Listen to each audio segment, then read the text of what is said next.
Bonjour à tous, merci de nous avoir rejoints pour cette conférence sur la blanchisserie hospitalière. Nous avons trois thématiques au programme. La première étant sur la réactualisation du guide RABC. Et c'est Marc Drezen de l'URBH qui va intervenir sur ce sujet. Nous avons un deuxième sujet qui sera conduit par Thierry Meunier de la société Calige sur externaliser la prestation, la fonction linge. Et un troisième sujet sur internaliser la fonction linge, qui sera conduit par Marc également, puisque malheureusement, notre troisième intervenant a eu un petit souci. Donc je vous propose de commencer tout de suite. Je pense que je vais rester là, Marc, parce que vous posez des questions. Ok ? Bonjour à tous.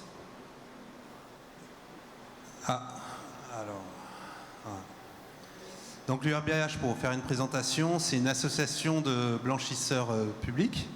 Donc l'idée, c'est de promouvoir le métier au sein de la blanchisserie pour tous les nouveaux arrivants dans les blanchisseries publiques, donc en blanchisserie hospitalière, en contribuant à l'élaboration et à la diffusion des connaissances. Donc chaque année, on fait un grand salon URBH, où là, il y a 3 jours de formation pour l'ensemble des adhérents de cette association. Donc on a différents outils, on a un site internet qui va être complètement rénové d'ici la fin d'année, où là il y aura beaucoup de données à récolter. Il y a aussi un forum de discussion qui va être mis en place au mois de juin pour tous les membres de cette association. Et on fait donc nos journées d'études annuelles où il y a des conférences, des tables rondes et aussi des exposants, nos fournisseurs de la profession. On a un partenariat sur la RABC avec le CTTN, donc qui est l'Institut de recherche sur l'entretien et le nettoyage. C'est le centre technique industriel, donc sur tout ce qui est lié au linge, depuis 1948. Pressing et blanchisserie industrielle. L'objectif du CTTN, c'est de promouvoir le progrès technique et améliorer la productivité et la qualité au sein des blanchisseries. Donc ils ont différents outils où là vous avez les normes, donc vous avez l'adresse internet. Ils font des diffusions de publications, ils ont des revues annuelles, ils font des conférences, des salons et des formations et conseils aux entreprises. Donc la nouvelle norme RABC, donc elle a été réévaluée. Dans ce cadre-là, il y a eu un partenariat avec l'AFNOR et l'URBH, où au sein de l'URBH, il a été formé des auditeurs, donc il y a 8 auditeurs. L'idée, c'était d'accentuer la maîtrise bactériologique au sein des blanchisseries hospitalières. Donc la précédente... Peut-être, excuse-moi, juste repréciser du coup, qu'est-ce que c'est exactement que la méthode RABC? Qu'est-ce que c'est que cet outil? À quoi ça sert? Alors c'est une méthode d'analyse des risques, tout ce qui est lié aux bactéries au sein d'une blanchisserie pour le textile.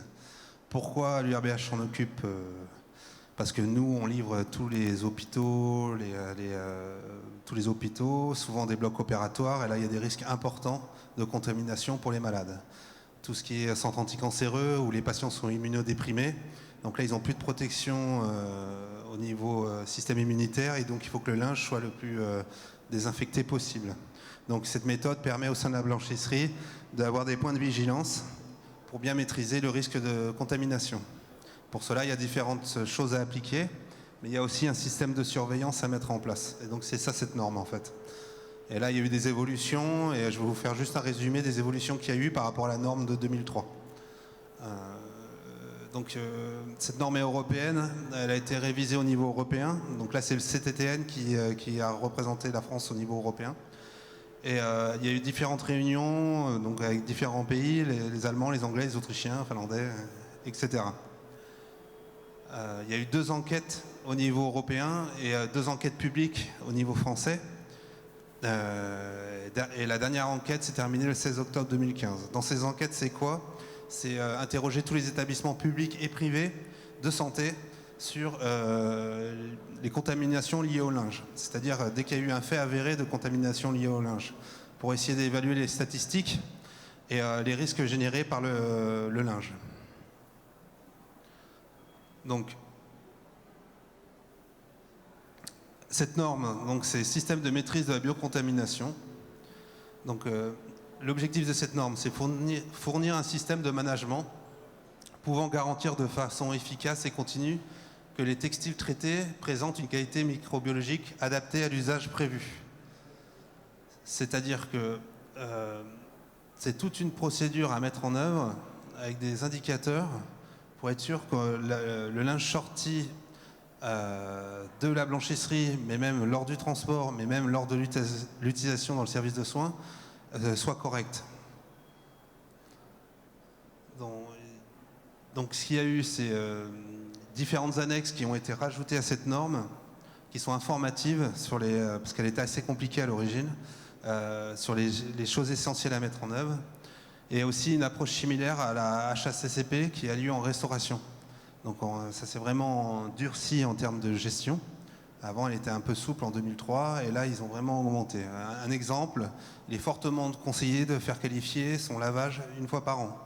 Donc la qualification du lavage en termes de contamination, c'est quelque chose de compliqué, c'est pas quelque chose de simple. Il faut garantir une bonne désinfection tout le temps. Et pour cela, il y a un système de surveillance à mettre en œuvre. Et cette méthode, Marc, elle est obligatoire ou recommandée? Non, elle n'est pas obligatoire. Elle est recommandée. Nous, l'URBH, on pousse pour que les blanchisseries publiques aillent dans ce sens. Parce que nous, notre objectif, on est issu de fonds publics, notre objectif, c'est de garantir la meilleure hygiène pour le patient. Voilà, on est là pour ça, en fait. Et donc, dans ce cadre-là, il y a des choses à mettre en œuvre. On n'est pas là pour faire du business, on a une autre notion. On est vraiment dans une émission de service public. Aujourd'hui, est-ce que tu as une idée du nombre d'unités de blanchisserie hospitalière qui ont cette qualification, qui appliquent la méthode RABC? Qui appliquent la méthode RABC, il y en a énormément, mais qui sont de la dernière version, il n'y en a que 3. Okay. Voilà, parce qu'elle est sortie l'année dernière, donc il faut être certifié, il n'y en a que 3 pour l'instant. Donc nous, au niveau de l'URBH, notre référente, c'est vraiment Catherine Diallo du CHU de Reims, qui est vraiment l'experte dans ce domaine-là. Moi, je ne fais que la représenter aujourd'hui. Voilà, moi, je suis beaucoup moins fort qu'elle. Mais c'est en train de se développer, en fait. Et après, il y a d'autres blanchisseries qui étaient certifiées RABC, mais de l'ancienne norme. Donc, sur cette logique RABC, c'est un peu la même logique que l'ISO 9001 ou l'ISO 14001. C'est-à-dire qu'il y a des principes à mettre en œuvre dans la gestion, plan d'action d'amélioration, ce qu'on appelle la route d'Hamming, la route d'amélioration continue. Et l'idée, c'est d'avoir une maîtrise la plus performante possible, pas aller jusqu'au niveau de stérilisation centrale, où là, on est vraiment sur de la décontamination totale, mais être sûr de maîtriser le risque. Et donc, dedans, vous avez 7 principes. Donc, le principe 1, c'est d'établir tous les dangers microbiologiques, et la liste des mesures de maîtrise, c'est-à-dire tous les systèmes de mesure qu'on a sur les bactéries, les microbiologiques. Principe 2, c'est déterminer les points de maîtrise. Donc ce qu'ils appellent, c'est ça la nouvelle notion, CCCP. Avant, tout le monde disait, on se lave les mains, c'est le principal, et choses comme ça. Là, l'idée, c'est de définir en groupe de travail vraiment les points critiques dans la blanchisserie ou qu'il faut maîtriser. Et c'est ces points critiques-là qu'il faudra maîtriser. Et surveiller surtout. Et établir des objectifs et des seuils de tolérance. Donc ça, c'est le principe 3. Sur ces CCP, il faut établir des niveaux cibles et des limites de tolérance. Le principe 4, c'est établissement d'un système de surveillance. Donc là, c'est un système de mesure. Par exemple, c'est contrôle microbiologique tous les mois par un laboratoire extérieur qui vient faire un échantillonnage statistique de son linge. Mais ça peut être d'autres choses. Principe 5, établissement d'actions correctives. C'est-à-dire que toutes les actions menées, il faut les tracer, les suivre et faire un bilan si elles ont été utiles ou pas utiles. Si elles n'ont pas été utiles, savoir pourquoi et trouver la solution. Une infection de bacillo dans un tunnel de lavage, c'est un danger grave pour le linge. Et donc du coup, là, c'est est-ce qu'on arrête la blanchisserie ou on ne l'arrête pas? Quels sont les plans d'action à mettre en œuvre? Si d'ici 2-3 jours on n'a pas résolu, on est obligé d'arrêter la blanchisserie. Voilà. Il y a plein de sujets comme ça. Le principe 6, c'est établissement de procédures de vérification. Donc c'est vérifier que le système fonctionne. Parce que c'est bien beau de mettre un système en place, mais le plus dur, c'est d'être sûr qu'il vit. Et ça, dans tout système qualité, c'est ça le plus compliqué. Et après, bien sûr, c'est tout documenté, donc le principe 7. Marc, une question. Tu parles justement donc de faire vivre ce système. Donc ça nécessite des moyens humains. Qui a en charge cette mission dans la blanchisserie? C'est un responsable qualité? Est-ce que c'est le responsable de la blanchisserie? Comment ça se goupille? Alors, il faut un engagement de la direction. Alors, souvent dans les hôpitaux, la direction, c'est la direction générale des hôpitaux. Il faut qu'elle s'engage. Si elle s'engage, ça veut dire qu'elle va mettre un minimum de moyens. Après, les 6 premiers mois, le système à mettre en place est lourd. Après, le système de surveillance est léger. Ça peut être fait lors de réunions de travail avec son encadrement et choses comme ça. Par contre, les 6 premiers mois, il faut dédier une personne à ce sujet-là. Ça c'est sûr.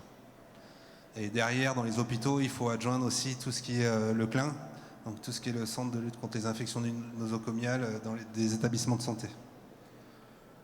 Donc il y a 2 sujets, il y a eu 2 redéfinitions, parce qu'il y avait confusion entre la biocontamination et la décontamination. Donc ça, c'est des choses nouvelles. Voilà. Biocontamination, contamination par des micro-organismes viables, la contamination étant la présence d'un constituant non souhaité étranger au textile. Et la décontamination, c'est processus combinant un nettoyage et une réduction microbienne suffisante pour l'objectif prévu. Par exemple, la désinfection. La désinfection peut être thermique ou chimique, ou les deux. Après, il y a eu 2 autres termes qui ont été redéveloppés, c'est la recontamination et la contamination croisée. Tous ces termes sont issus en fait des cellules d'hygiène que vous avez dans les hôpitaux, dans les blocs opératoires ou dans les stérilisations centrales. Donc recontamination, introduction d'une biocontamination dans des textiles décontaminés par des sources autres que des textiles contaminés. Et contamination croisée, introduction d'une biocontamination par des textiles contaminés. En gros, on mélange le sale avec le propre, on recontamine le propre. Ou d'autres exemples. Autres termes qui ont été développés dans cette norme, c'est les conditions préalables et les mesures de maîtrise. Donc les conditions préalables, en fait, dans une blanchisserie hospitalière, il y a des bases à avoir au sein de la blanchisserie. Une des bases, par exemple, c'est au processus de rinçage au lavage, c'est de mettre un bactéricide à effet rémanent 72 heures. Mais il y a d'autres sujets. Les mesures de maîtrise, c'est comment garantir une bonne qualité microbiologique. Donc c'est les actions ou activités utilisées pour prévenir, contenir, réduire ou éliminer un risque de biocontamination. C'est pas des sujets simples. Non, une norme à traduire, c'est pas simple. C'est sûr, mais donc on est bien sur une... c'est de la sémantique finalement. Oui, c'est de la sémantique. C'est de la sémantique, mais avec des choses qui ont évolué. C'est-à-dire qu'il n'y avait pas autant de termes avant et d'actions à mettre en œuvre. Ça s'est durci, quoi. On rejoint beaucoup plus la HACCP, ce qui n'était pas le cas avant. Et ça, c'est un effet européen ? Oui. C'est parce que l'Europe pousse quand même derrière. C'est l'Europe, les différents accidents qu'il y a pu y avoir, voilà, les démarches d'amélioration que les patients veulent aussi. Hein. Les patients, derrière, ce qu'ils veulent, c'est d'être sûrs d'être pris en charge à 100% de meilleure qualité possible. Voilà. Et après, les 2 termes qui sont essentiels, maintenant, la norme se pilote comme ça. Il y a les points de maîtrise et les points de maîtrise critiques. Les points de maîtrise, c'est ce qu'il faut maîtriser, mais tout n'est pas obligatoire. Et les points de maîtrise critiques, c'est tous les points qui sont indispensables pour avoir la norme, la qualification. Et c'est des points essentiels dans le processus de la blanchisserie qu'il faut maîtriser. Donc c'est des termes qui n'existaient pas. Donc un petit résumé, donc pas de système RABC sans engagement de la direction. C'est-à-dire qu'il faut vraiment une volonté de l'établissement. Autrement, ça ne sert à rien. Bien définir les conditions préalables. Donc par exemple, le type de construction, la maîtrise des parasites, les compétences des personnels. Détermination de l'usage prévu du linge. Et préparer tous les diagrammes de flux, d'hygiène au sein de la blanchisserie.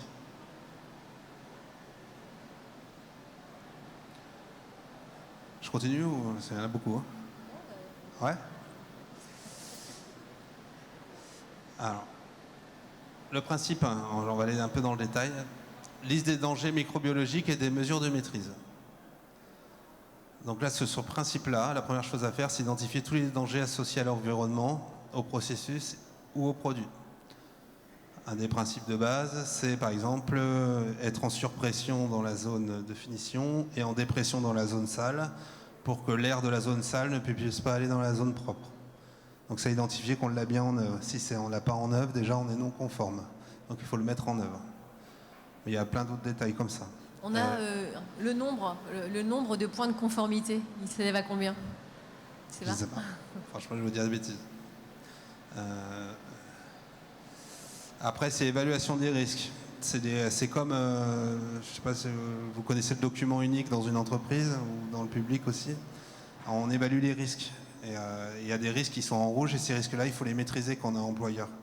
Là, c'est un peu la même chose. En fait, on va faire une grille, une matrice d'évaluation des risques sur la biocontamination. Et les points en rouge, en criticité fréquente, il faudra les maîtriser. C'est ce qu'ils appellent l'évaluation des risques. Donc, distinguer les niveaux de risque et identifier et prioriser les mesures de maîtrise. Et c'est ce qu'ils ont défini clairement maintenant, c'est CCP. Voilà. Donc, on détermine les CP et les CCP derrière, donc les points de maîtrise critique. Et on détermine les niveaux cibles et les limites de tolérance. Donc, par exemple, est-ce qu'un risque, une analyse microbiologique sur 12 prélèvements mensuels, 12 fois par an, si j'ai qu'un mauvais résultat sur une année, est-ce que c'est la fin du monde ou est-ce que c'est toléré? C'est à définir en fait. Sachant que l'idée c'est d'arriver à zéro, bien sûr. Sauf qu'après, il y a la réalité des choses. La réalité des choses, c'est qu'on peut faire une mauvaise manipulation lorsqu'on fait un test. Donc on recommence le test derrière. Donc ça, c'est à définir lors d'un groupe de travail. Donc les niveaux d'alerte et les niveaux d'action. Cette norme, c'est tout le plan d'action à mettre en œuvre, en fait. Le principe 4, c'est un système de surveillance pour chaque CCP. Donc, quels moyens on met en œuvre et comment on mesure. Et à quelle fréquence, bien sûr. Si le seuil est atteint, on rédige un plan d'action correctif derrière pour résoudre le problème. Donc, on passe à l'étape simple, les actions correctives. Donc on fait une mise au point et on documente l'action corrective. Et on fait une surveillance renforcée sur le seuil qui a été atteint.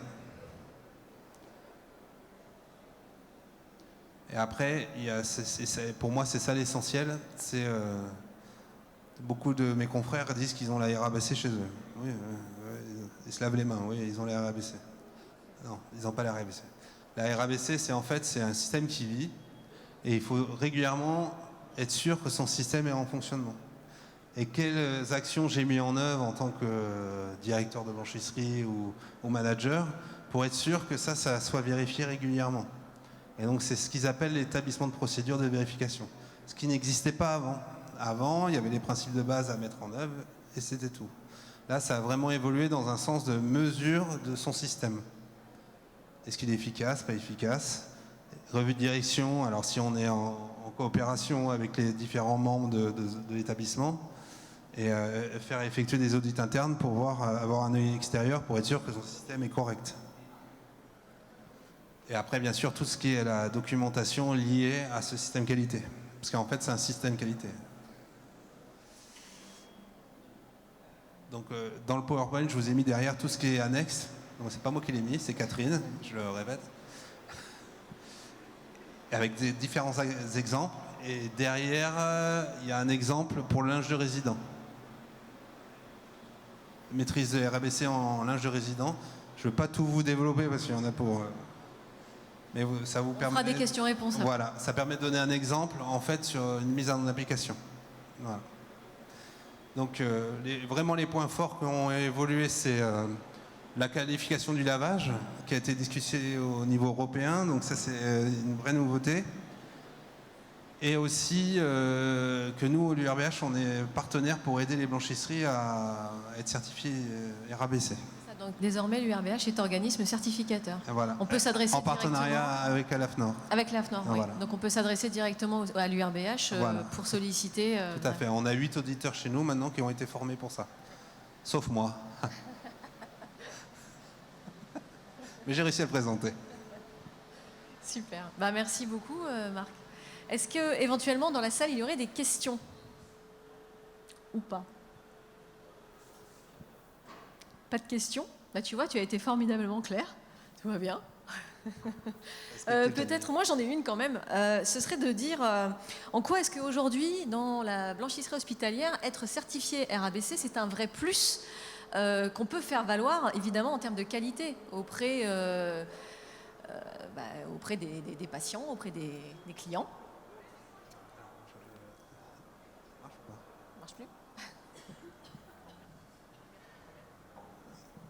Donc, deux sujets.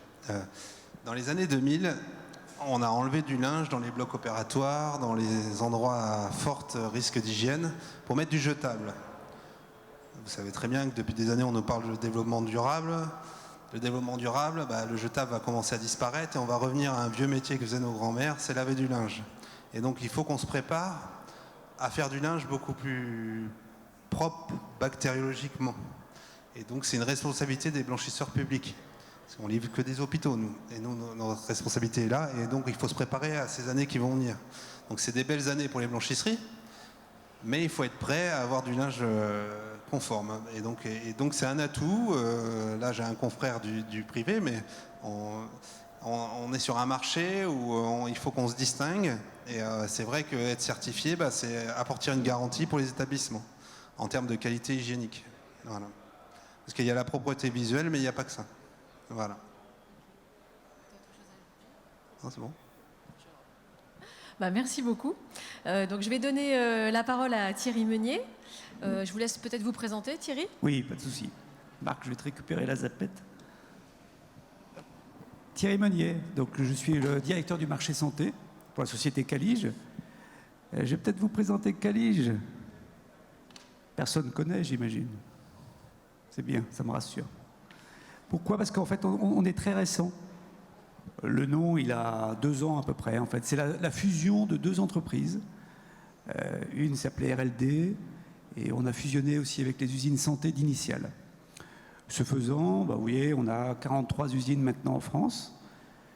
On a une activité sur toutes les branches. Ça va de l'industrie, l'hôtellerie, mais énormément en santé. Parce que notre actionnaire principal est une mutuelle qui travaille que dans le monde de la santé, donc c'est vraiment le point fort de développement. Et nos usines sont certifiées. Marc. Mais on t'utilisera comme certificateur dès que tu es sûr de le faire. Vous donnez quelques chiffres pour vous situer. On est le numéro 2 en France sur ce marché-là. On fait le même métier, pas avec le même statut, mais ça prend beaucoup de personnes. Vous avez eu 3400 personnes. En termes de travail aussi, que ce soit pour Marc ou nous, ça prend beaucoup de volume aussi.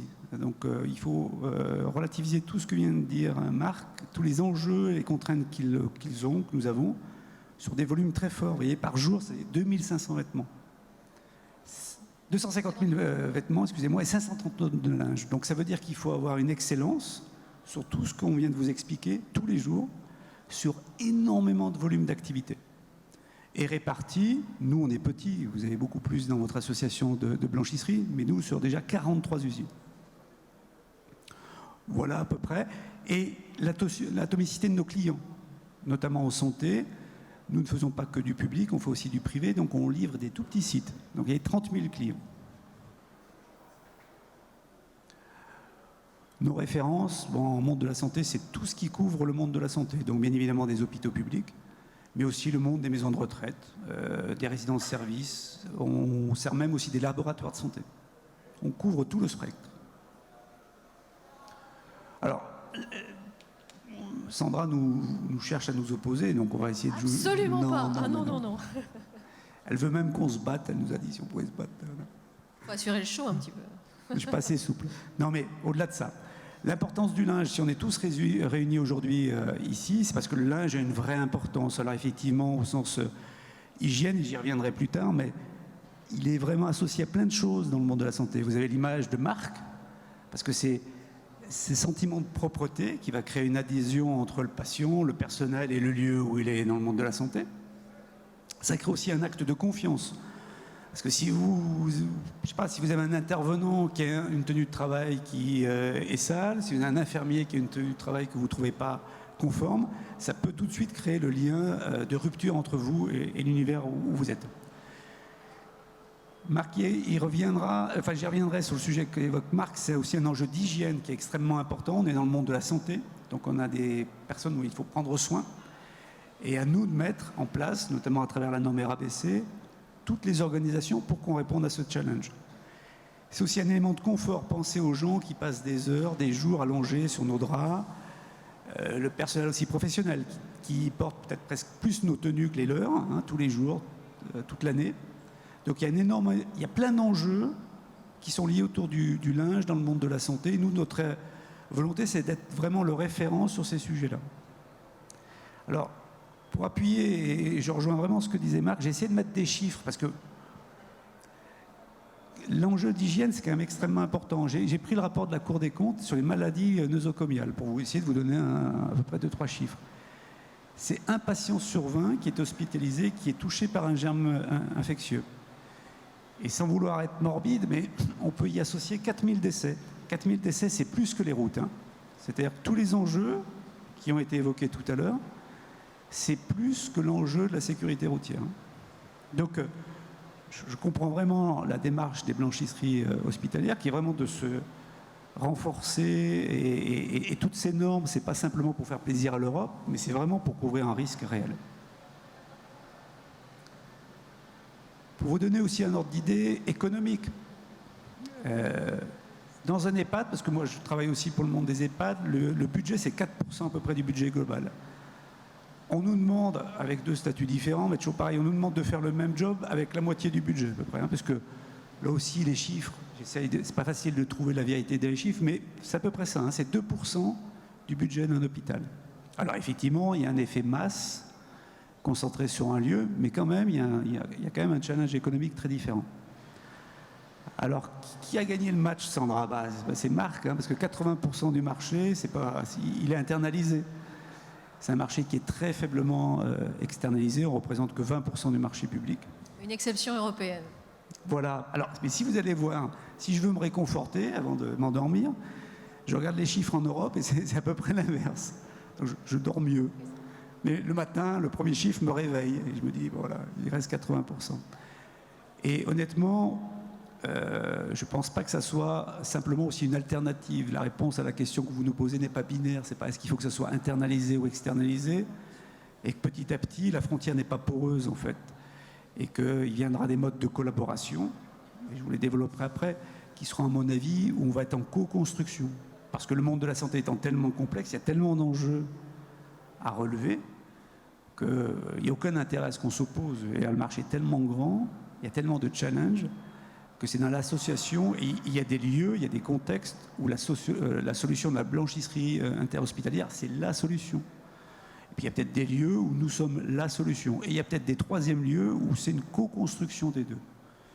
Moi, je crois beaucoup au troisième lieu. Aussi, je vais essayer de vous donner des ordres d'idées à travers le filtre économique. C'est quoi une blanchisserie? Alors, je ne sais pas si tu t'y retrouves, Marc, mais grosso modo, hein, c'est 60% de frais de personnel, c'est 15% d'achat de linge et c'est 7% d'amortissement. Donc vous avez vu, il y a une énorme concentration dans les challenges, qu'on soit public ou privé. Hein. C'est déjà des gestionnaires de personnel. Une blanchisserie, c'est une vraie entreprise avec des centaines de personnes. Donc c'est des vrais managers qui effectivement ont des enjeux de normes, mais des enjeux de management.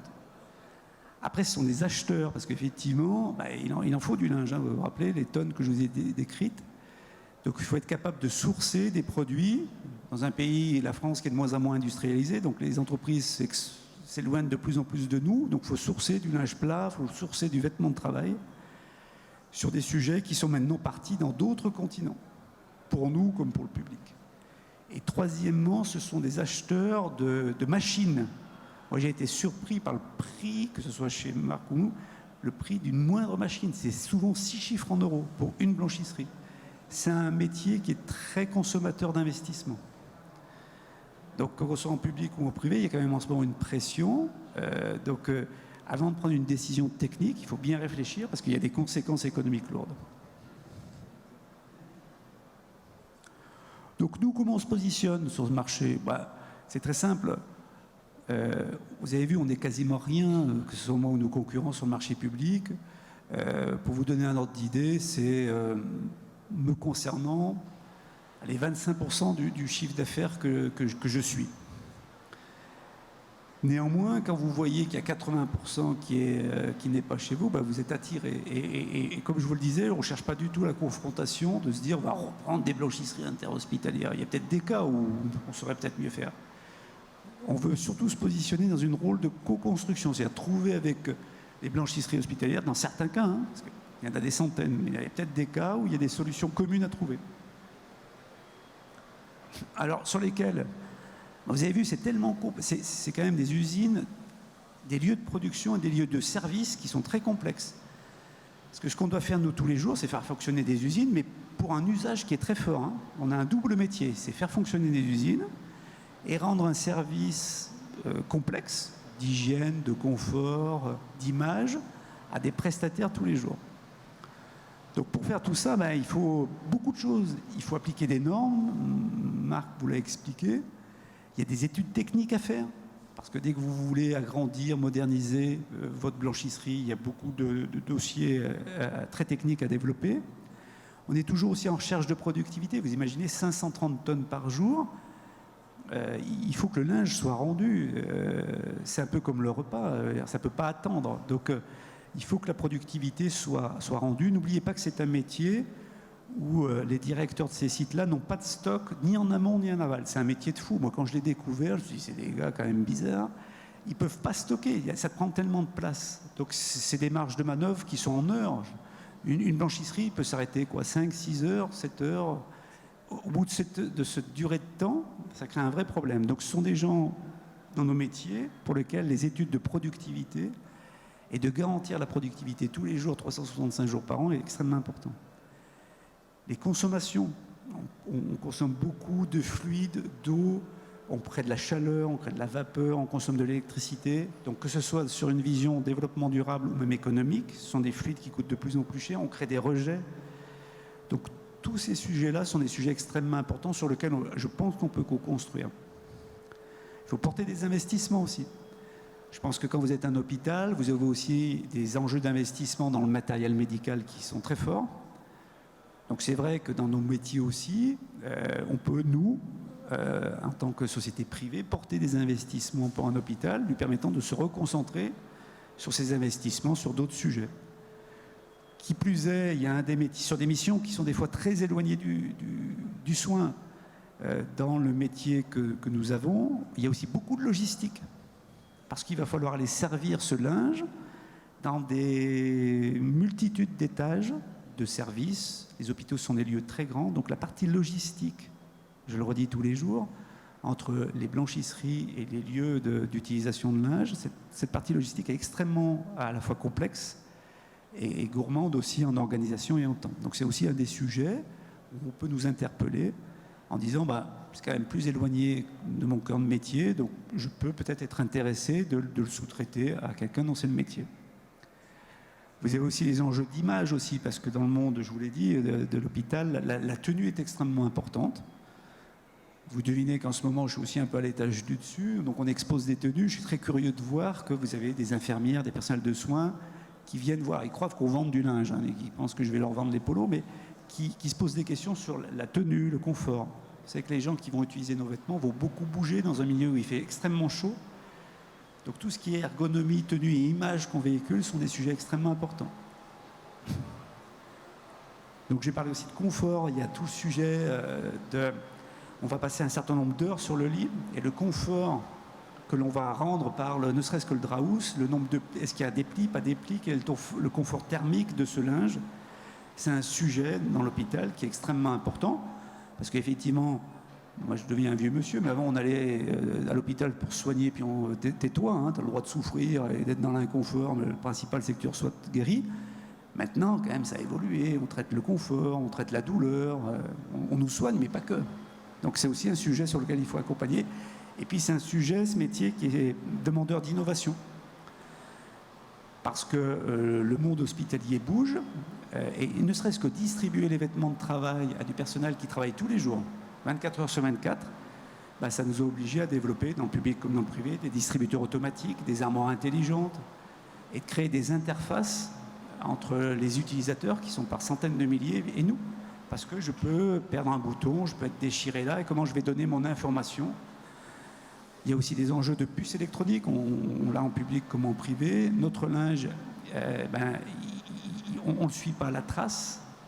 Pourtant, c'est des investissements centaines de milliers d'euros. Donc là aussi, on peut accompagner dans la gestion d'innovation un certain nombre de blanchisseries qui, elles aussi, ne manquent pas d'innover.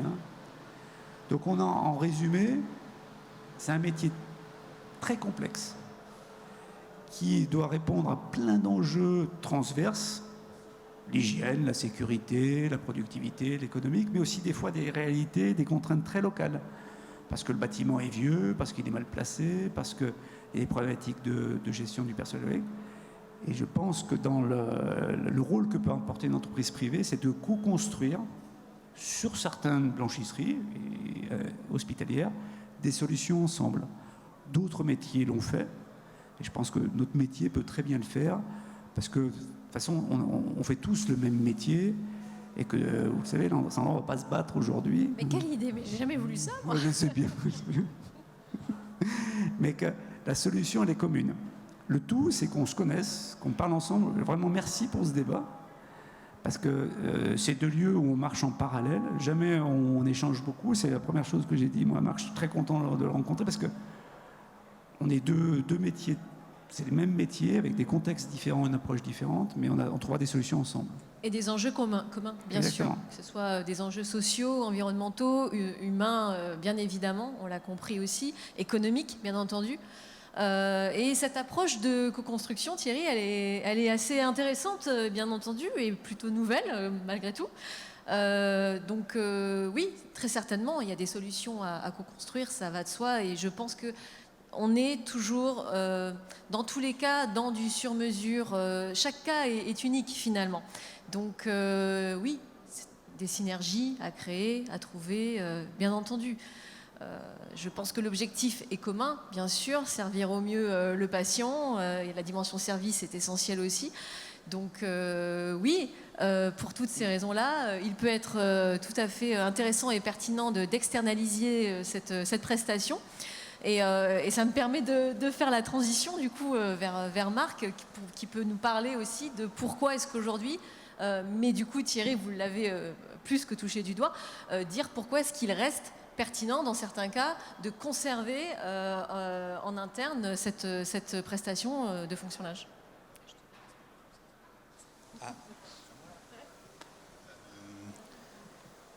Donc internaliser. Pourquoi garder la fonction linge publique, du moins la production de la fonction linge publique au sein des établissements de santé publics? Alors, une blanchisserie, c'est lié, c'est un très vieux métier. C'est un métier où c'est un patron et des employés. Un métier difficile où il est demandé des productivités. Et dans ces cadres-là, soit le manager est bon et donc l'outil fonctionne bien et là, il n'y a aucun intérêt à privatiser. Voilà. Soit des fois, il y a un problème de recrutement, de trouver des bons patrons. Et donc là, il y a des situations dramatiques où il y a des blanchisseries publiques sans chef. Et là, c'est vrai qu'il y a besoin de l'aide d'entreprises privées pour ces cas-là. Après, moi, je reviens aux missions de service public. Moi, je suis un enfant du public, mes parents étaient dans le public. J'ai vécu à ZF à Toulouse, j'ai vécu l'attentat de Mohamed Merah. Et dans ces cadres-là, il y a des plans d'urgence. Et dans ces plans d'urgence, quand on est fonctionnaire, alors moi je suis contractuel de droit public, mais j'ai les mêmes devoirs que les fonctionnaires, on est réquisitionné. Donc on ne demande pas à l'entreprise privée de faire ça ou ça. Là, on ne se pose même pas la question, on y va. On fait le linge pour couvrir les blessés ou les morts. Et c'est ça qu'on a tendance à oublier dans notre société et qui nous est rappelé régulièrement quand on a eu nos problèmes d'attentats. On s'est aperçu que les pompiers étaient indispensables, que le SAMU était indispensable, mais derrière ces gens-là, vous aviez des gens qui lavaient le linge, vous aviez des gens qui leur faisaient à manger, parce que quand ils font une garde de 48 heures, heureusement qu'il y a la restauration qui leur font à manger. Et là, on ne nous pose pas la question dans le public, on nous dit, vous le faites. Moi, à ces moments-là, quand c'est arrivé à Toulouse, je ne me suis même pas posé la question. À 2h du matin, j'y étais. La prison de Seyss, quand elle avait plus de chauffage et qu'il manquait 2000 couvertures pour les prisonniers, à 2h du matin, je me suis levé, j'ai appelé mes collègues, on a lavé du linge toute la nuit. C'est ça les missions de service public. Et ça, on a tendance à l'oublier. Et le problème, c'est qu'on est dans un monde très économique, ce qui est normal. Là, l'argent, c'est le nerf de la guerre. Ça, je le comprends. Donc moi, ce que je dis à mes confrères, Il faut être performant. Si vous n'êtes pas performant, on ne restera pas. Et en restant performant, on pourra continuer à faire nos missions de service public. Et pour être performant, il faut se remettre en question, évoluer, faire améliorer le management, améliorer les investissements, être plus performant dans sa gestion de productivité, expliquer à ses agents que c'est grâce à leur productivité qu'on est performant et tout ça. Mais ça, il ne faut pas l'oublier. Et après, c'est vrai qu'il y a des endroits, là je vous rejoins, où on n'est pas bon au sein des blanchisseries publiques. Et là, c'est vrai que des fois, il faut des solutions pour les établissements publics parce qu'il y a des patients. Et la priorité, c'est le patient. Marc a raison. Alors après, dans les vecteurs juridiques, quand une entreprise privée reprend le relais, moi j'ai géré dans d'autres métiers des délégations de services publics, j'ai géré des villes inondées, j'ai géré... Bon, les entreprises privées reprennent la même responsabilité de délégation de services publics. Mais par contre, je pense qu'il y a des... Vraiment, je rejoins Marc. Il y a souvent des faits déclencheurs pour lesquels on nous appelle. Les RH, il a tout à fait raison. Des fois, c'est des enjeux... Et le deuxième vecteur, c'est des enjeux techniques, bâtimentaires. Parce que sur ce dossier-là, ils ont pas envie ils ont d'autres sujets techniques à s'occuper. Il faut déplacer la blanchisserie, ou alors elle est trop vieille. Ils ne veulent pas porter l'investissement. Ça peut être plusieurs sous-vecteurs. Bref, ils n'ont pas envie de s'occuper du dossier technique. Et ils savent très bien, moi j'ai reconstruit des cuisines centrales, par exemple celle de Nîmes qui avait été inondée. Ils savent très bien que nous, entreprises privées, il va falloir qu'on soit prêt le jour J à 8h du matin, sinon les pénalités tombent. Pas pour me féliciter. Avant, vous avez compris, j'étais en restauration collective. La seule fois où j'ai été félicité par un maire, c'est pour le délai de reconstruction de la cuisine centrale. Bon, pourtant, je suis restaurateur. Mais il m'a dit, moi, c'est le premier bâtiment qui était livré à l'heure le jour J à la mairie ce jour-là. Bon. Le dossier technique est quand même très complexe. Ils font des métiers, Marc en gère, je ne m'associe pas moi, des métiers très techniques, avec des machines très pointues. Et je vous le redis, sans stock. Donc c'est vraiment des gens qui doivent assurer tous les jours, et ils ont 5, 6, 7 heures de marge. Et ils ont des usines où il y a 100, 200, 300, 400 personnes. Donc ils assurent tous les jours. Donc le dossier technique aussi, enfin le couple RH dossier technique. Après, vous avez des positions politiques au sens noble du terme, et ça il faut les accepter, qui est de dire moi j'ai envie que le linge de mon hôpital soit traité par des agents publics. Mais là il n'y a pas de débat. Il n'y a pas de débat. Après, c'est pour ça que je dis dans la co-construction, on va souvent après, dans certains métiers, nous appeler pour déverrouiller, porter l'investissement ou porter le dossier technique, voilà. Ou accompagner en termes de formation, etc. Et c'est là où on a une valeur ajoutée. Le reste, il y a des cas où, ne serait-ce que politiquement, au sens vraiment noble du terme, il n'y a pas de débat. Et est-ce que, sans vouloir relancer le match internalisé ou externalisé, quelle est la meilleure solution, est-ce qu'il y a des études économiques qui sont lancées à titre comparatif pour voir finalement qu'est-ce qui est le plus intéressant. Alors il faudrait un exemple. Je ne sais pas, moi, je suis un EHPAD de 80 lits et voilà, aujourd'hui j'ai besoin de savoir est-ce que je dois conserver la fonction linge ou est-ce que je décide d'externaliser. Donc forcément, on va mettre en œuvre un comparatif entre les deux solutions. Est-ce que, concrètement, financièrement, qu'est-ce qui est le plus intéressant ? Vous imaginez qu'on l'a fait, ouais. J'imagine bien. Les transparents... Question rhétorique, Thierry. Pour tout vous dire, je suis franc, Sandra, les transparents existent dans la version interne. Et je les ai expurgés parce que c'est quand même long, il faut que je cours quand même au moins 25 mètres avant de m'enfuir. Et à mon âge, c'est dangereux. Non, oui, sur l'approche économique, par définition, quel est notre avantage ? Sur l'approche économique, hein. Tout à fait. Techniquement, on n'en sait pas plus, on n'est pas plus intelligent, on ne court pas plus vite, etc. C'est quoi nos seuls vecteurs sur lesquels on peut jouer ? Rappelez-vous de mon pourcentage. 60% est sur la masse salariale. Je ne vais pas vous raconter ma vie, j'ai été DRH de la fonction publique, donc je peux me mettre à la place de Marc. Oui, on a un avantage sur les frais de personnel, sur les 60%, à ma première ligne. Porter l'investissement, c'est pas facile. Alors, je pense que l'accès à l'investissement, donc au taux de prêt, le marché public est aussi performant que nous. Donc, c'est pas sur le taux d'intérêt, sur l'amortissement. Par contre, nous, vu que on a 42 usines, lorsqu'on va nous demander d'acheter telle ou telle machine, on a le retour sur 42 expériences. Alors c'est ce qu'apporte l'URBH.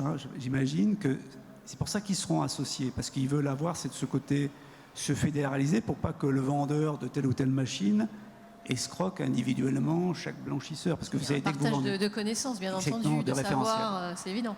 Donc je pense que nous, on peut gagner par contre sur la mutualisation du linge, parce que l'enjeu du linge est quand même, c'est très gourmand en investissement de linge. Pour situer, donc vous avez vu qu'Alige 235 millions d'euros de chiffre d'affaires, le budget d'achat de linge par an est en plus de 20 millions d'euros quand même. Donc, par le phénomène d'usure, parce que vous avez des clients, vous achetez beaucoup de linge. Donc là, je pense que sur le linge, on a un gain. Et après, là, on va chercher de l'optimisation. Ça rejoint le côté RH. On a peut-être plus de marge de manœuvre organisationnelle. Là, je le redis, avec, si vous me permettez, le respect de l'ancien DRH de la fonction publique. Vous avez bien compris que le métier de Marc et le nôtre est très segmenté. Vous avez une succession d'ateliers. Donc, il faut de la souplesse, il faut des plages de temps de travail. Et organisationnellement, on a peut-être un peu plus de souplesse. Donc, c'est mutualiser, Sandra, mutualiser certains postes de dépenses et, en tant que manager, avoir un peu plus de levier. Et puis après, vu que nous, comme on le dit, sans pudeur, on a une recherche de performance, parce que c'est comme ça qu'on gagne notre vie, on est directement lié à cette recherche de performance. Donc, économiquement, les études existent, mais ce n'est pas le lieu là, mais elles sont significatives. Mais je ne pense pas que ça soit le vecteur numéro 1 de l'acte de décision.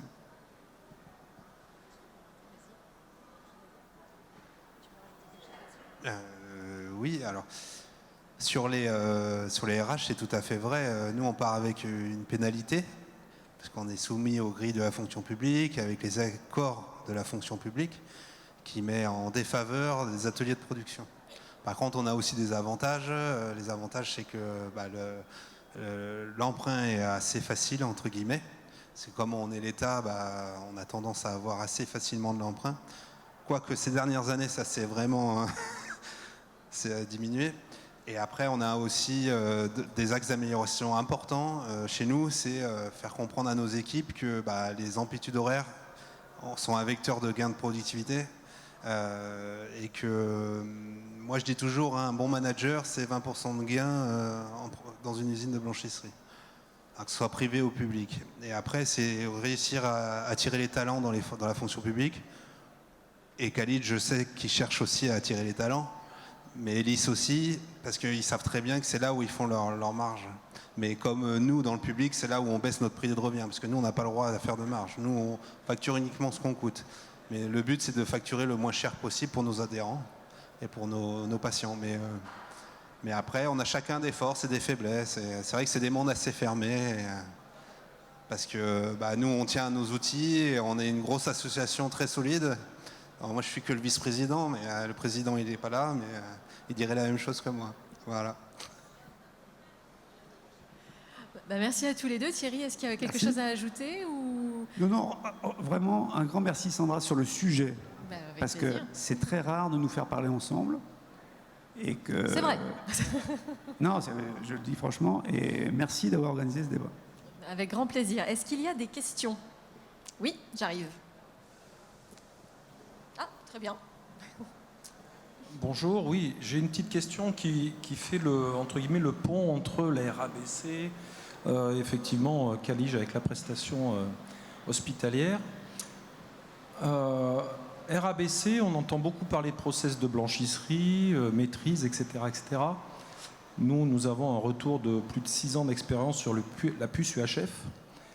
Je vais vous donner un indicateur qui est tout bête. Un linge traverse une blanchisserie en 2h30, alors qu'en moyenne, il va rester 8 jours dans un établissement. Quid de la RABC? Ça, c'est... Voilà. C'est pas ma question, c'est plus un retour d'information. Ma problématique, c'est comment se fait-il qu'aujourd'hui, des établissements privés, enfin des entreprises privées comme Calige, comme Elis, ne rentrent pas dans ce process de suivi UHF, qui, comme vous le disiez tout à l'heure, phénomène de stock, toujours tendu sur le linge. J'ai noté 10% des achats en chiffre d'affaires, 10% des achats chez Calige, effectivement en linge. C'est la problématique de tout le monde. pourquoi les privés ne partent pas sur cette voie-là de la puce UHF qui pour le coup, permettent d'optimiser les cycles, de connaître les habitudes de consommation des adhérents, etc. etc. Pourquoi tant de réticence à y aller et de ne pas en définir un standard dans notre métier? C'est une très bonne question. Pour réponse, Calige, j'y va. Donc, et pas que Calige. Pourquoi? Parce que vous avez compris l'enjeu. Nous, vous l'avez très bien dit, on est des loueurs d'un bien. Je sais pas, quand vous allez chez Hertz, le gars, généralement, il ramène la voiture. Et nous, il ne la ramène pas tout le temps. Parce qu'en fait, on loue un linge, qui est le linge plat, mais il peut partir à travers les urgences au CHU-W qui n'est pas chez nous. Il peut être utilisé à faire plein de choses. Donc, on va dire qu'on a un gros taux de perte, déjà. Et deuxièmement, on ne maîtrise pas, sans ces puces, parfaitement nos stocks chez les clients. Parce qu'en fait, nos clients, vu qu'ils ont une variation d'activité, ils ont une tendance à stocker ou à surstocker, en se disant, ben, voilà, j'ai besoin de tant de stock, mais je vais en prendre un peu plus au cas où. Hein, c'est le côté, on ne sait jamais s'il y avait la guerre. Donc, bien évidemment, pour nous, on veut à terme, et quand je dis à terme, c'est à l'horizon de 2 ou 3 ans, avoir ce fonctionnement effectif sur toutes nos usines. Donc, on le saura, je pense, sur ce sujet-là, à 2 ou 3 ans. Alors, pourquoi 2 ou 3 ans? 43 usines. Et si vous voulez pucer, il faut changer tout votre système ERP, c'est-à-dire tout votre système de gestion de l'information. Il faut le changer sur 43 usines. En plus, vous avez vu qu'on est issu de 2 entreprises différentes. Il y a du RLD, il y a de l'ancien initial. Donc vous imaginez que maintenant, depuis 2 ans, on bascule petit à petit, mais avec 2 systèmes d'information. Donc 2 systèmes d'information, 43 usines. Donc c'est un projet prioritaire pour nous, sur lequel Calige s'est lancé maintenant il y a quelques mois. Et vu que c'est un élément clé de notre production, il sera associé avec notre nouvelle ERP, donc on se fixe. C'est un projet ambitieux, il faut au moins 48 mois pour le déployer à terme. Alors quelle sera la solution? Alors, je ne sais pas du tout quelle sera la marque, ne m'en demandez pas, j'en sais rien, c'est pas moi qui pilote ce sujet. Mais ne serait-ce que pour la qualité de la prestation rendue, vous avez 1000 fois raison, il faut maîtriser le flux jusqu'au lieu de l'utilisation, vous avez 100 fois raison.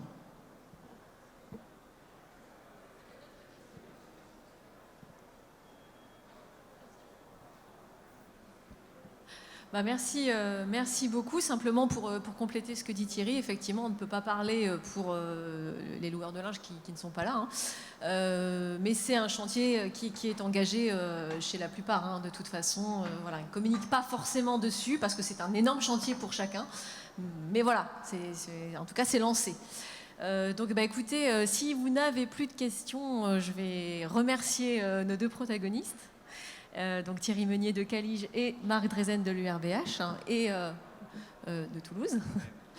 Et vous remercier, vous, pour votre écoute. Et puis, si jamais vous avez d'autres questions qui vous viennent, n'hésitez pas à solliciter les 2 personnes qui sont là, ou éventuellement, vous pouvez venir me voir aussi. Peut-être je peux avoir parfois réponse à vos questions. Je ne me suis pas présentée en tout début, j'ai eu un petit oubli.